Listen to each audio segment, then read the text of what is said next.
Muy buenas noches, esto es Letrero, el nuevo programa de literatura de Canal 22. Yo no soy el conductor, esos son Diego Rabasa y José Ramón Ruiz Sánchez, pero yo aquí trabajo. Y parte de mi trabajo es explicarles las reglas del juego del Letrero, no solo para esta emisión, sino para todas. Para eso necesitaré primero hablar de música.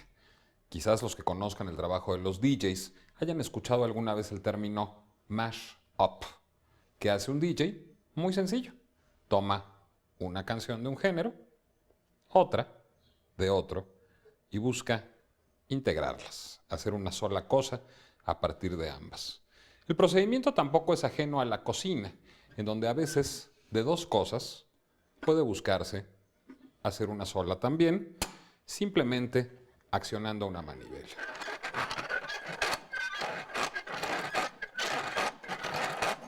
Eso es lo que buscamos hacer en Letrero.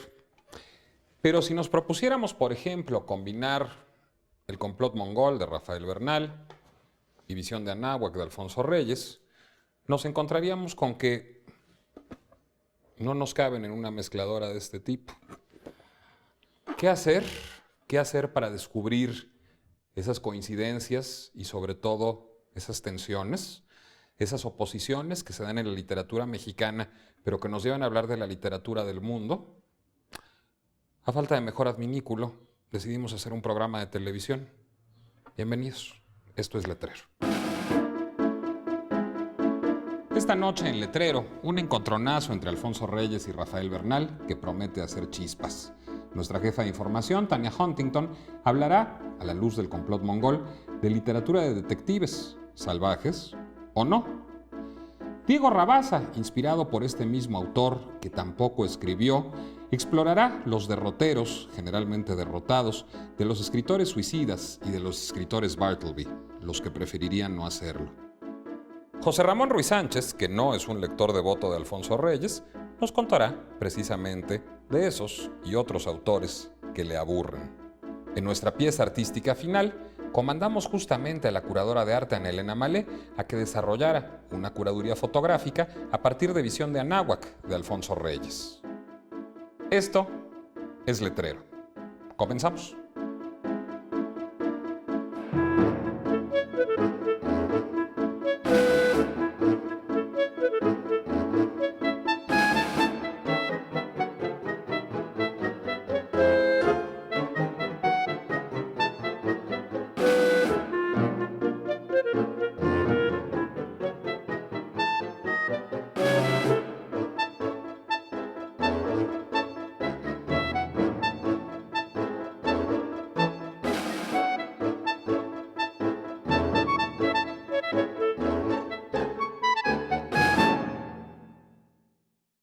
El problema no son mis padres. Me llevo bien con ellos. Tengo una relación adulta, abierta, crítica. El problema tampoco es el sexo. Usted dice que voy mejor, pero no estoy tan seguro. Mire lo que me he hecho. Tenía una novia y todo iba muy bien hasta que empezó a decirme: Joserra, vamos al cine. Joserra, vamos a una cena. Yo la verdad prefiero leer. Y eso que apenas van 18 horas, 25 minutos y 35 segundos sin haber leído nada. Me gusta leer en latina, me gusta leer cuando voy a mi trabajo, me gusta leer por la noche, y en el cine la verdad me llevo una lamparita para leer. Y yo sé que no tiene lógica lo que le estoy diciendo, pero es como dice Poe, la lógica y la verdad no siempre tienen caminos paralelos, no siempre van de la mano. Lo que pasó con mi novia es que tuve que conseguir otra novia para decirles a las dos que tenía una novia extra y entonces poder correr a la biblioteca y leer. Y bueno, Tania Huntington, no es como que esté mucho mejor y nos damos cuerda los unos a los otros. Tania me dice que ahora soy como Ulises Lima o como Arturo Velano, uno de los detectives salvajes. Y entonces aquí estoy, hablando de libros. Hoy día, a quien no le gusta acomodarse frente al televisor para disfrutar de un buen homicidio ficticio, o tal vez lo que disfrutamos es más bien la sensación efímera de justicia que se nos da cuando los detectives resuelven el crimen antes del final del programa, que invariablemente llevan el título siglas tales como CSI o NYPD. Pero no debemos olvidarnos de que antes de que la televisión existiera, había libros. El primer detective que figuró en la literatura fue Auguste C. Dupin, quien en realidad no era ni siquiera un detective. Tenía la afición analítica, digamos, pero no el puesto oficial. Su forma de narrativa algo peculiar, que consiste en rearmar cadenas de pensamiento y de eventos, fue creada por Edgar Allan Poe en 1841 con tal de desenredar el misterio de los asesinatos de la calle Morgue, donde hallamos un crimen, pero no un castigo, dado que el asesino resulta ser un orangután. El razonamiento de Dupin se impone sobre la pasión, en este caso bestial. Poco más de un siglo después, el autor argentino Jorge Luis Borges reinventaría el género del suspenso con otro cuento, La muerte y la brújula, cuyo detective, Eric Lönnrot, se cree un puro razonador, un Auguste Dupin. Pero resulta que a Lönnrot le interesan más los libros talmúdicos del víctima que la investigación policial. A fin de cuentas, después de que ocurren otro par de asesinatos, resulta que el misterio del nombre de Dios, el tetragramatón, es tan solo una trampa cuadrada que un criminal empedernido, Red Scarlett, ha tendido para su némesis, el propio Lönnrot. Lo sorprendente aquí no es la muerte del detective, sino su última reflexión, en que hace una referencia oblicua a otro cuento de Borges, publicado en el mismo libro, El jardín de senderos que se bifurcan. En un giro verdaderamente aterrador, resulta que existen no uno, sino muchos presentes laberínticos en que no hay ni causa ni efecto, donde habitamos simultáneamente múltiples realidades a partir de cada decisión que tomamos. ¿Qué tal si en lugar de sí hubiésemos dicho que no? ¿O si hubiésemos optado por todas las alternativas a la vez? En otro cuento simultáneo que no hemos leído, tal vez Red Scarlett pierde y Lönnrot gana.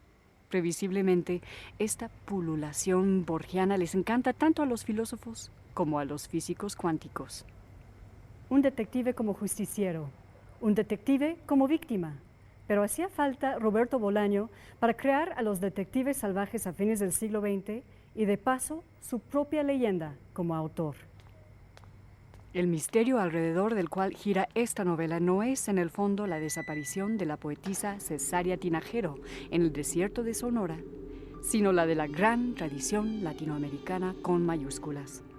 El autor Bolaño parece preguntarnos a nosotros, sus lectores, ¿quiénes son ahora nuestros detectives? ¿Y qué incógnita buscan desenredar? ¿Acaso es la literatura en sí?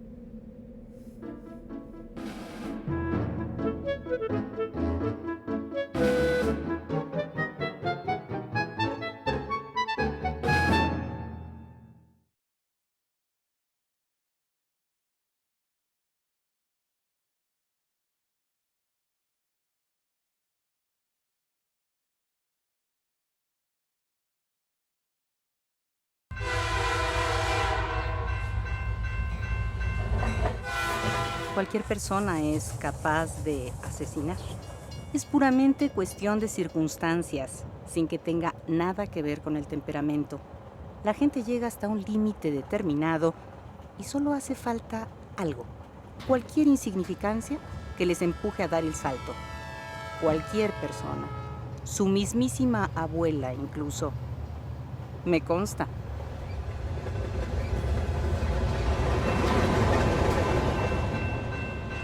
Bueno, ese consejo que me dio de ir a buscar libros aburridos, lo hice. Fui y compré la obra completa de Alfonso Reyes. En una página de Palinodia de Polvo hay 16 personajes diferentes y me genera una obsesión y una angustia terrible cada vez que no recuerdo cuál era el instante que Fausto quería congelar, cuál era la aporía de Zenón a la que se refiere Reyes, qué fue lo que hizo que Aquiles... No dejó de aburrirme, pero Pero había algo, doctor. La verdad, hay algo ahí en esos libros. Y además Reyes, que es un artesano del lenguaje, algunos dicen que es aburrido. Yo, francamente, no lo entiendo. Pero no puedo dejar de leerlo. Lo peor es que ahora hasta lo cargo. Y labrar centímetro a centímetro sus piezas, no lo entiendo. El Congreso de Literatura de César Aira cuenta la historia de un científico que decide clonar a Carlos Fuentes, así que diseña una avispa mutante y pequeñísima para que lo pique y le arranque un poco de ADN. La avispa vuela y en efecto encuentra a Carlos Fuentes, solo que en lugar de picarlo a él, se posa sobre su corbata y por lo tanto, la máquina clonadora produce gigantescos gusanos de cera. Sin embargo, como suele pasar en los libros de Aira, el Congreso de Literatura es, al mismo tiempo que una novela excéntrica, un formidable ensayo. En este caso, sobre lo que no se puede clonar, incluso cuando la clonación es posible. Lo que argumenta Aira es que por mucho que se pueda reproducir la información genética de un cuerpo, el segundo cuerpo no será de ninguna manera la persona original, sobre todo porque no habrá leído lo mismo. A tal medida obsesiona este punto a César Aira que, se dice, cada vez que visita una biblioteca busca el libro menos frecuentado y lo lee para seguir siendo o para ser más distinto. Seguro se trata de libros tremendamente aburridos. Lo interesante es que Aira es uno de los autores más entretenidos de Latinoamérica. Su imaginación no parece tener límites. ¿Será que las reservas secretas de la imaginación provienen de lo aburrido? ¿Que hay un lugar en las categorías donde éstas se invierten? Yo por mi parte creo que sí. Me aburren, y me aburren mucho los enormes esfuerzos por divertir. Prefiero pensar que divertir siempre implica optar por un camino, no solo debido a sus bondades, sino por el hecho de evitar algo. Quien nos divierte nos está cegando parcialmente, porque al divertirnos con la risa o la velocidad de las acciones que se continúan de manera imparable, disuelven lo que acaso tendríamos que resolver. No es pequeña la porción entre los libros fundamentales que he leído en mi vida que aburren. Proust aburre, Onetti aburre, Saer aburre, Broch aburre, Aristóteles, Kant y Hegel aburren. Y aquí solo menciono un puñado. Entre los muchos otros libros que me importan, siempre hay fragmentos más grandes o más pequeños en que aburren. Hay que pensar entonces también las ventajas de lo que no divierte.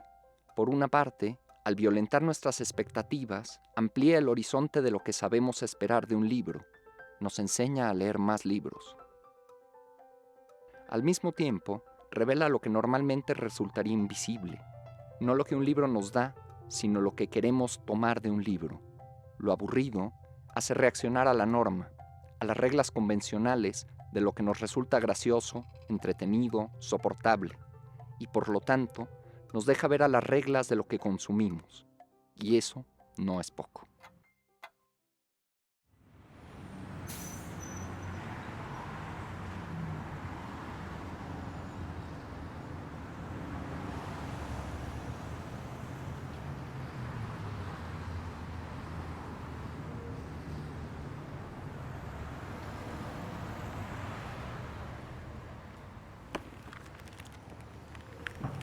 Joserra, Diego, ¿cómo estás? ¿Cómo aquí va la terapia? resistiendo la ¿Sí? tentación, es parte de la terapia, me lo ¿Y los recomendaron. lentes? ¿Por leer mucho o no? No, descansan la vista. Es una... con razón, sí. Y me recomendaron unas gotitas para los ojos rojos. No, es que me están esperando y es un regalo. Vi un Alfonso Reyes por allá. ¿Sí? ¿Y tú, libro vaquero? Rurales de Texas, colección degradado. Es el que no he leído. Todo lo demás, ya sabes. Nada más aguas, ¿eh? Así empezó Elena Malet y ya viste cómo terminó, ¿no? Ya ni terapia la salva, ¿verdad? No. Ahora está interviniendo obras con un texto de Alfonso Reyes. Pues a ver si lo vamos a ver, ¿no? Bueno, ya me voy porque me están... es un regalo, ¿no? Se te quedó pegado un libro. No, es... Lo nuestro, lo de la náhuac, es cosa mejor y más tónica, al menos para los que gusten de tener a toda hora alerta la voluntad y el pensamiento claro. Bueno, soy Ana Elena Malé, soy curadora independiente desde hace ya varios años. Siempre me preguntan qué es ser curador, qué es ser curadora. Yo trabajo esencialmente para los museos o para los espacios culturales y lo que hago es, de alguna manera, conceptualizar la exposición, trabajar con las imágenes, los objetos, incluso los artistas, y a partir de una temática, una investigación, genero un concepto, un título para la exposición, un discurso, que es lo que va a ver el espectador cuando vaya al museo. Desarrollar esta curaduría para televisión fue un reto, porque muchas veces uno le gusta trabajar como con las obras en concreto, estar dentro del museo, del archivo, y aquí de alguna manera fue leer el texto y ver primero qué me evocaba, y lo que me llevó después de horas de reflexión fue cuál es mi visión de la Ciudad de México, ¿no? Y a qué me evoca ese texto. Entonces sí es mostrarle al espectador este México idílico, ¿no? Esta Ciudad de México, el valle idílico, cómo fue y cómo ha ido evolucionando. Primero sin urbanización y luego pues ya en el total caos, y donde el individuo, ¿no? El habitante de la Ciudad de México o del Valle de México es ya un personaje muy importante y es quizá el centro del desarrollo de la Ciudad de México. Y ya eso que hablaba Reyes, ¿no? De la luz y los verdes, pues cada vez se los va comiendo la ciudad.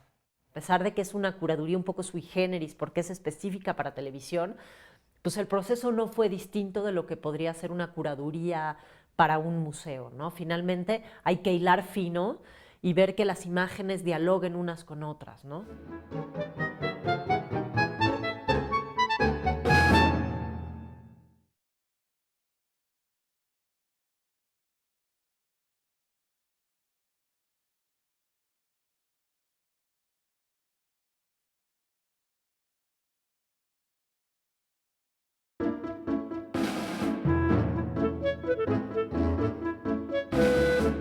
Cuando leemos una novela apasionante, como Señales que precederán al fin del mundo, siempre queremos saber más del escritor. Queremos acercarnos a él, preguntarle sobre sus lecturas, sobre su método de trabajo, con qué ciudad sueña. Justamente eso es lo que hicimos con... ¡Corte! ¿Sigues leyendo esto? Traté de leer a Yuri Herrera, pero se me olvidó en mi casa. El libro vaquero hace daño, te lo he dicho 1000 veces. Era lo que había.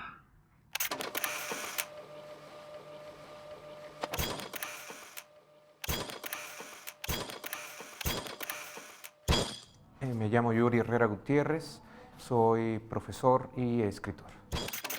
Si tuviera que escoger un libro que me hizo ser escritor, tendría que pensar en La aventura del perro de los Baskerville, escrito por Arthur Conan Doyle, que es una de las aventuras de Sherlock Holmes. Yo creo que no hay ninguna fórmula para escribir bien. Creo que cada persona tiene su propia manera de tramitar su locura. Hay gente que escribe a partir de su inestabilidad y hay gente que solo en la más absoluta calma puede sentarse a escribir. Bueno, tal vez sea una ciudad en la que ya estuve y que me gustó tanto que siento que no terminé de conocerla a pesar de que pasé mucho tiempo ahí, que es Estambul. Estambul es una ciudad donde se habla una lengua de la cual no entiendo absolutamente nada, una historia con la que me relaciono muy poco, pero al mismo tiempo me sentí muy cómodo. Creo que es esa paradoja la que tendría que hacerlo una ciudad imposible si es que hay alguna.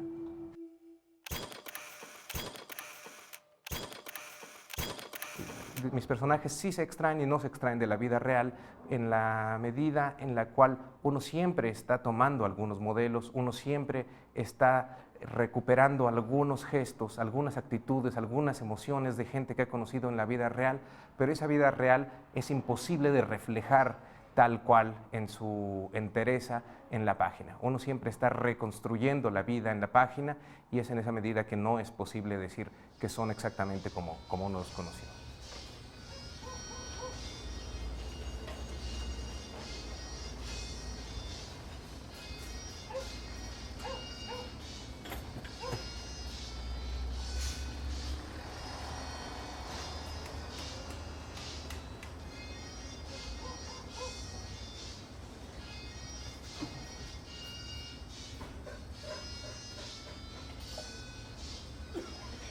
Creo que la trama y el estilo se hacen juntos. Creo que la trama exige cierta manera de mirar el mundo, exige cierta sonoridad, y eso es el estilo. Yo siempre he dicho que el estilo es una forma de conocimiento y las tramas se tienen que realizar a partir de esa forma de conocimiento.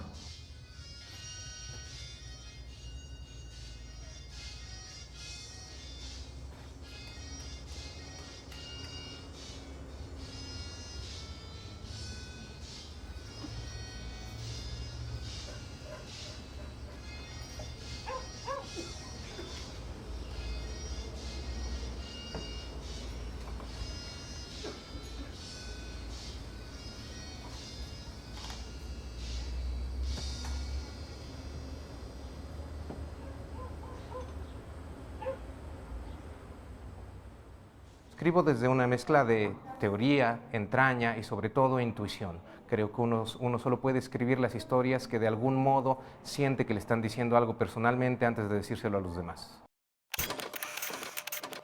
De lo que he escrito, creo que lo que más me produce orgullo son algunas cartas de amor, algunas cartas a mis amigos, algunas cartas a mi familia.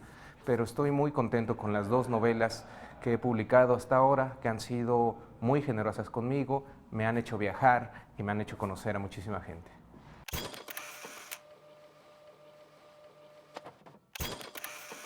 El lector, cuando escribo, a veces es un amigo que visualizo a quien le estoy contando una historia, y a veces es un personaje que pertenece al mismo universo de la historia. Creo que no siempre es el mismo lector, y este narratario se va produciendo con cada nueva obra. Yo hace poco decía en Twitter que más que los libros que he escrito y los libros que he leído, yo me siento orgulloso de los platillos que he cocinado, en especial de los chilaquiles que hago cada domingo.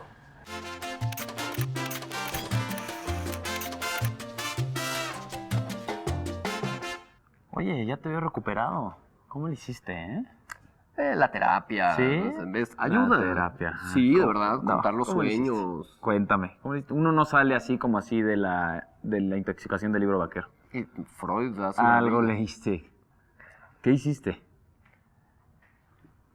Ah, mira, Balzer.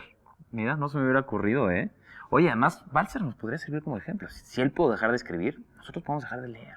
Sí, no, ya. No, ya. Presten atención. Estamos por ingresar a la sala más enigmática del museo, la sala de los escritores ágrafos, a quienes hemos dividido entre los escritores Bartleby, aquellos escritores que ante la disyuntiva de seguir publicando respondieron preferiría no hacerlo, como el gran Bartleby de Herman Melville, y los escritores suicidas, en la que veremos la vida y obra de aquellos autores que respondieron negativamente a la pregunta que, según Albert Camus, es la pregunta filosófica más importante de todas. ¿La vida vale o no la pena que se la viva? Llegamos a la zona de los escritores Bartleby. Juan Rulfo es, quizá, el más grande exponente de esta estirpe de autores. Rulfo justificaba su mutis retórico porque decía que su tío Celerino había muerto y era él quien le contaba todas las historias.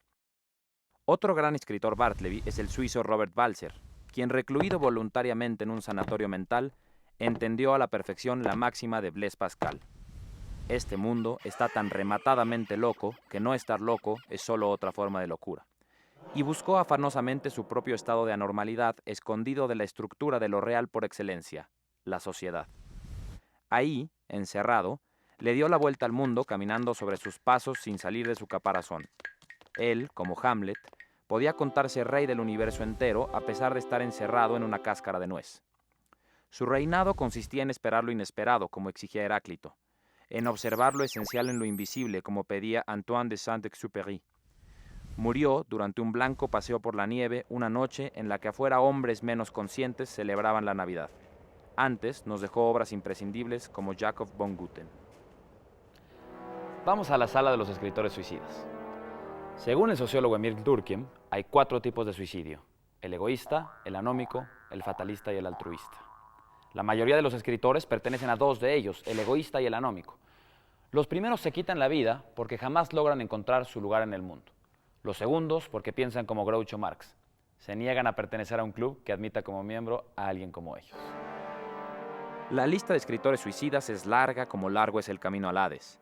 No nos centraremos en escritores prolijos que optaron por la puerta falsa, tales como Hemingway, Jack London, Sandor Maray o Yukio Mishima.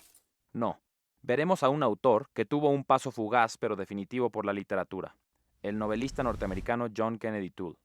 Cuando un verdadero genio aparece en el mundo, lo reconoceréis por este signo. Todos los necios se conjuran contra él, decía Jonathan Swift. Ignatius Reilly, personaje central de la gran novela La conjura de los necios, y por supuesto John Kennedy Toole, autor de la monumental obra, vieron desfilar frente a ellos a un tropel de necios que jamás cesaron de conjurar en su contra.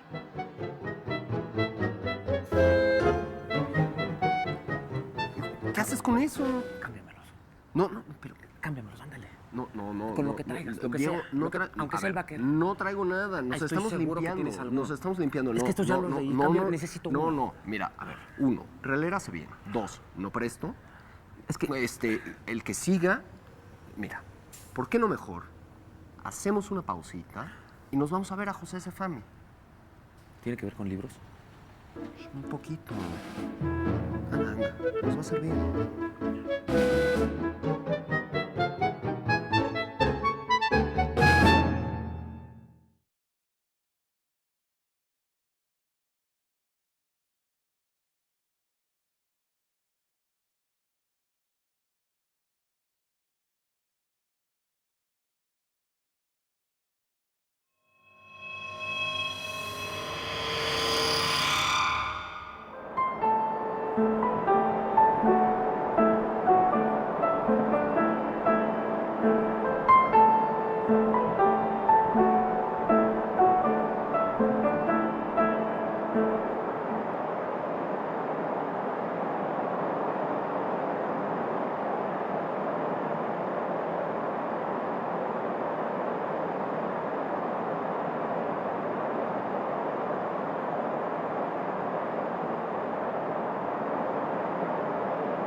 Un poco de España, un poco de Francia, un poco de México, cine, humor, nostalgia, angustia y muchísima literatura. El resultado es José de la Colina. A mí me llama mucho la atención, Diego, estar con José de la Colina, que prácticamente ha hecho todo y que todo lo convierte en literatura, ¿no? Sí, como dice Alejandro Rossi en el prólogo que le hizo a Realidades Imaginarias, con un escritor con una gran variedad de miradas laterales, ¿no? Sí. Pero te refieres a libertades imaginarias, no realidades imaginarias. Esas son peores todavía. ¿Es verdad esto o simplemente es algo que imaginó Alejandro Rossi? ¿Todo lo puedes convertir en literatura? No, ojalá todo pudiera convertirlo en literatura. Hay una serie de cosas en la vida diaria y eso que no tiene uno ni el tiempo, ni a veces la disposición, ni las ganas y desde luego el talento para hacerlo. Pero bueno, yo lo que sí trato es de divertirme con la literatura. Para mí no solo es un medio de vida la literatura, porque hago periodismo al mismo tiempo y lo hago muy a gusto también, aunque me quita tiempo para los trabajos más personales. Pero yo, ante todo, fui derivando hacia la literatura porque descubrí que era lo que me divertía tanto leerla como hacerla. Yo no tengo más que la escuela primaria. Yo estudié en el Colegio Madrid, que afortunadamente era un colegio que era casi una universidad porque venían todos aquellos maestros refugiados españoles que pertenecían a la institución libre de enseñanza, a la tradición de la institución libre de enseñanza, y eran extraordinarios. Realmente fue un colegio extraordinario el Colegio Madrid. Y hay mucha gente que cree que yo tengo estudios universitarios y no. Yo no tengo carrera. Aquello que decían nuestros padres, por lo menos el mío, y sí sé que muchos, de escritor te vas a morir de hambre. Estudia una carrera seria y luego si quieres escribes y todo eso, pero como escritor yo no me avenía con eso y me peleé mucho con mi padre por eso, porque yo no es tampoco que supiera que iba a ser escritor, aunque sí ya la mala tendencia se veía venir, pero yo lo que quería era pasear, colarme a los cines, robarme los libros. Yo me robé muchos libros. Últimamente en una celebración de la Librería del Fondo en Guadalajara, se echó para atrás así Joaquín Díez Canedo porque yo les dije al público, y róbense ustedes los libros, si no pueden comprarlos, róbenselos. Incluso les voy a decir cómo robarse los libros. Dice, en lugar de meterlos así en el saco y llevarlo así, que se nota porque uno lleva el brazo encogido, yo simplemente me abría un botón de la camisa, lo metía así, ya quedaba el libro guardado, no se caía dentro de la camisa, y así me robé una gran cantidad de libros y nunca me cacharon. Si luego no he seguido haciéndolo, no ha sido por prurito moral, sino porque ya me daría vergüenza que me agarraran, ¿sí? Sería un fracaso profesional espantoso. Y tengo varias aficiones, desde las gastronómicas a las sexuales, etcétera. No sé si todas decentes, pero en fin, sí trato de divertirme con la literatura. Regresando a Libertades Imaginarias y a esta amplitud, digamos, de los intereses del Maestro de la Colina, van desde... No me llames maestro porque me salen más canas. Maestro serás tú. De José de la Colina.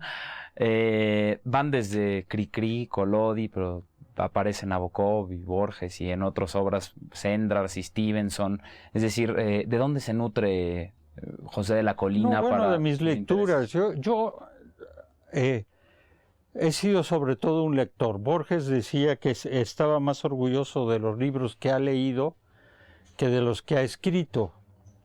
Bueno, porque también ha leído a Borges, claro. Pero me nutro de mis lecturas, bueno, aunque suene casi pornográfico decirlo, de la vida diaria. No sé, a mí, si lo que quieres es saber qué es lo que me motiva a escribir o un ensayito o un cuento, yo diría que muchas veces no tengo tema, aunque nunca he sufrido ¿cómo le llaman? El writer's break, el quiebre ese del escritor que de repente no puede escribir y eso nunca eso. Yo siempre he tenido la disposición de escribir, porque yo lo que siento es una especie de ritmo verbal que puede ser el de una canción o de una prosa, que la prosa tiene su ritmo también, etcétera, ¿no? Ahora, por ejemplo, tengo en mente una pieza de Boccherini que no había oído. Me gusta mucho Boccherini, este pseudo Mozart, que además vivió todo el tiempo y mal pagado por el rey en España. Un ritmo que tengo y que me está dando la idea de unos versos, y que es un ritmo que sale en esta película Capitán de Guerra y de Mareas, que tocan el médico a bordo y el capitán tocan uno con el cello y otro con qué, no recuerdo con qué, con una espineta o algo así. Y muchas veces ese es el estímulo, sí es un estímulo musical, no lo digo con pretensiones, a veces puede ser la más furry de las canciones, pero que me da un buen ritmo. Y eso no es muy consciente. Qué pedante estoy, ¿verdad?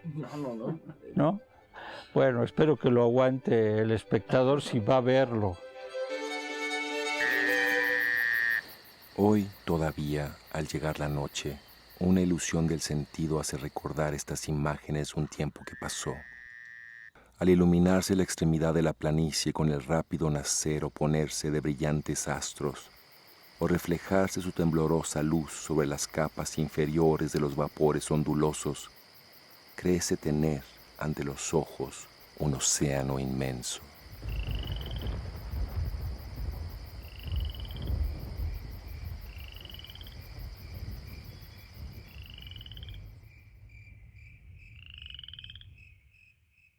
Me interesó mucho otra vez revisar ya desde el siglo XX cómo el paisaje, ¿no? y lo menciona Reyes, una luz resplandeciente que hace brillar la cara de los cielos.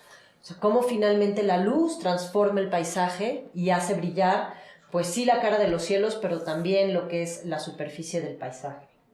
De este paisaje que nos describía Reyes van surgiendo los andamios, ¿no? Y se construye una nueva Ciudad de México, una nueva ciudad que ya se aleja mucho de la ciudad de los palacios y se enfoca más bien hacia una ciudad moderna, cosmopolita, que está reflejando los estilos estéticos en boga en el mundo, ¿no? El Art Deco, el funcionalismo. Luego me interesaron también muchísimo estas fotos de Nacho López. Él no nada más hace alusión a la obra arquitectónica, sino a la manera en cómo los personajes, ¿no? viven ya, los personajes, los habitantes viven ya esta ciudad habitada, esta ciudad moderna, viven ya estos edificios, cómo se confrontan a las imágenes que se ven en la ciudad. Antes teníamos una ciudad de paisaje, ¿no? Teníamos un valle lleno de naturaleza, y ahora tenemos, ese valle se transformó en una ciudad de imágenes. Y tomé imágenes de Enrique Metinides. Enrique Metinides es un fotógrafo que ha enfocado la mayor parte de su carrera a trabajar con la nota roja. Entonces, Metinides refleja este tipo de imágenes, ¿no? Los accidentes en el circuito interior. Y después es Tlatelolco, para mí, el punto de partida para entrar al caos de la ciudad.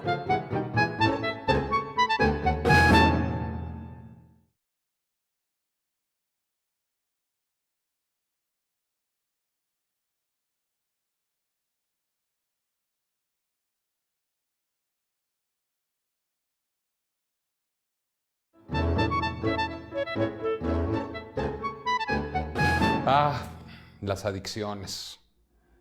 La compulsión verbal, sea oral o escrita. Diego y Joserra me pidieron que cambiara de adminículo mezclador.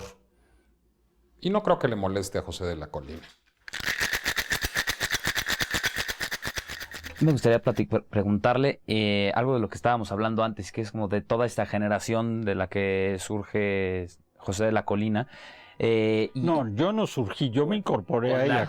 Con la como cual nosotros surge. También, pero no surgí de ella. Con la cual, ¿no? Yo ya venía con todas mis pobres armas y todo eso, mi lanza rota, mi escudo parchado, etcétera.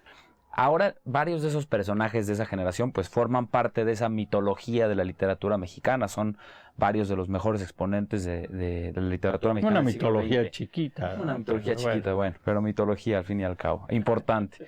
¿Los leía usted de diferente manera? Esa es la primera pregunta. Por el hecho de, digamos, cuando eran sus contemporáneos, ¿usted se daba cuenta que se estaba formando la historia de la literatura mexicana del siglo XX?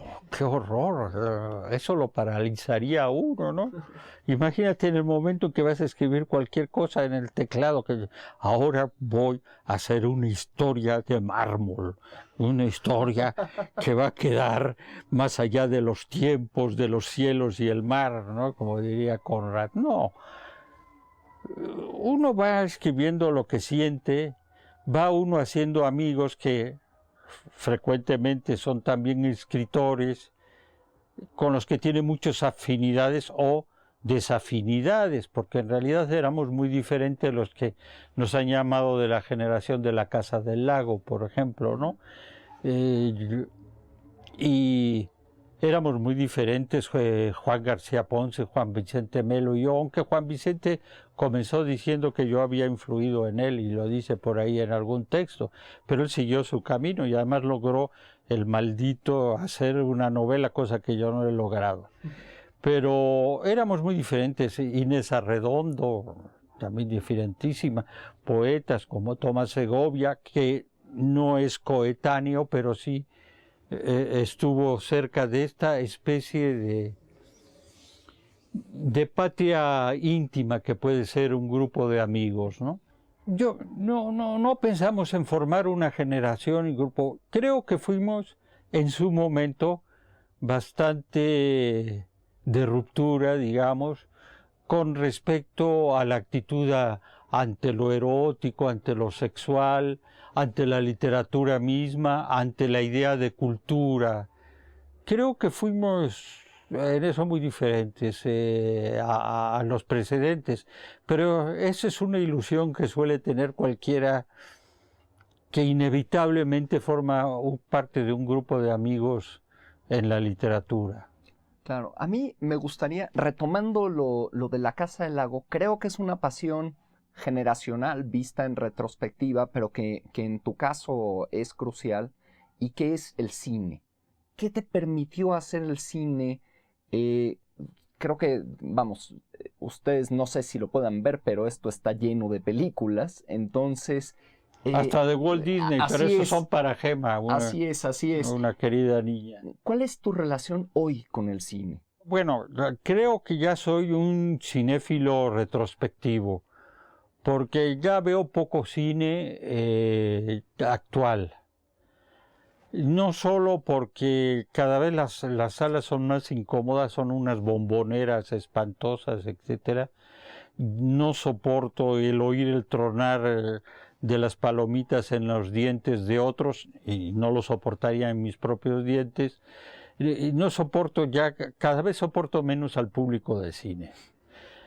También quizá tiene algo que ver con que el cine está tomando un camino que yo no sé si es mejor o peor, pero que a mí no me gusta y estoy en mi derecho.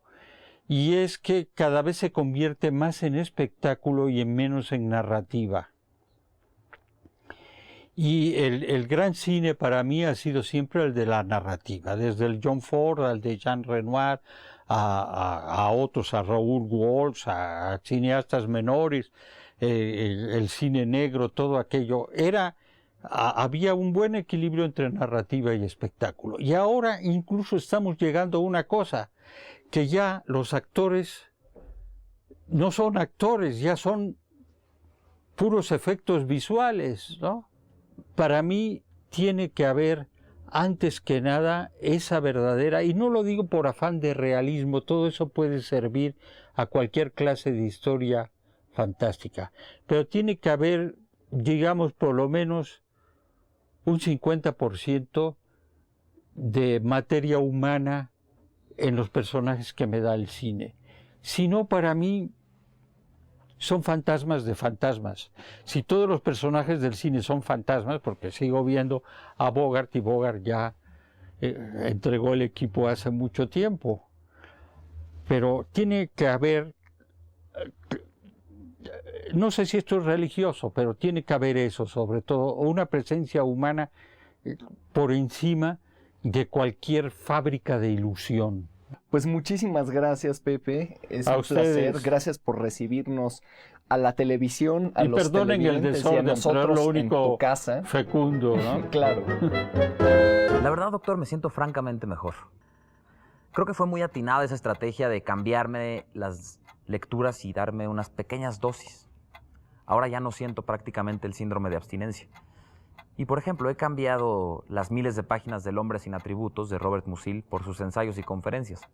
Y la verdad se lo agradezco, doctor, porque son igualmente buenas. Además, creo que estaría orgulloso de mí porque he incorporado algunos elementos de las lecturas que estoy haciendo a mi terapia psicoanalítica. Por ejemplo, en uno de sus ensayos, Musil habla sobre el oficio del escritor, sobre los escritores, sus colegas. Y los define como las personas que entienden mejor que nadie las complejidades y las soledades del yo. Y así me siento yo, doctor, solo en el mundo. Nadie entiende más que yo mi experiencia total de vida. Nadie entiende mi avidez por la lectura, por ejemplo. Sí, bueno, usted la entiende, pero le dice que es una enfermedad.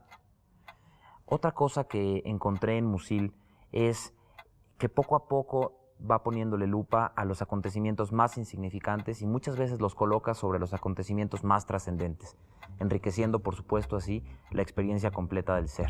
Y bueno, Musil tiene otra cosa que me parece magnífica, que es esta cuestión de dudar de los ideales que uno siempre se impone. Él incluso decía que a los ideales los consideraba solamente porque le señalaban exactamente lo contrario a lo que estaba queriendo hacer. Y eso es algo que se comparte y que atraviesa toda la obra de Musil. Está desde sus primeras novelas, de su primera novela, que es El estudiante Torles, Las tribulaciones del estudiante Torles, en las que Musil nos habla de sus experiencias en la academia militar, hasta su monumental El hombre sin atributos. Y yo diría que la cualidad principal de sus personajes es precisamente que descreen de sí mismos, no se toman en serio ninguna de las ataduras y las complicidades con las que vamos tejiendo este entramado social en el que nos movemos. Y bueno, doctor, incluso puedo atreverme a recomendárselo, sin ansiedad. No, me porté de verdad muy bien. No leí nada, me la pasé paseando, yendo al cine, saliendo a cenar, recuperé a mis amigos. Fue una gran semana, doctor. A lo mejor un poco por eso tuve este sueño. Soñé que releía a Sebald, al escritor alemán W.G. Sebald, que vivió prácticamente toda su vida adulta en Inglaterra y escribió muchísimo de sus paseos. Escribía mucho desde el recuerdo. La impresión más fuerte de leer a Sebald es un hombre que al caminar va viendo el pasado y nunca sale de su biblioteca, que lleva a sus libros al campo, que en su memoria incorpora una memoria cultural. Creo que eso me hizo mucho bien, el pasear con un paseante, el recorrer tantos paisajes que no conozco bien, con alguien que no solo me los hace vivir, sino además me los hace sentir verdaderamente. Estoy muy bien. Saliendo de aquí me voy a ver la exposición de mi amiga Ana Elena Malé, que intervino Visión de Anáhuac, y le digo, no, solo los estoy usando los libros para, pues, no sé, para no extrañar el peso. Creo que es una buena forma de ejercitar.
Diagnóstico final y prescripción del doctor Letrero. La única manera solvente y eficaz de combatir las adicciones radica no en la abstención, sino justamente en la mezcla. Así, despedimos esta emisión y brindamos por nuevas, futuras y mejores mezclas. Salud.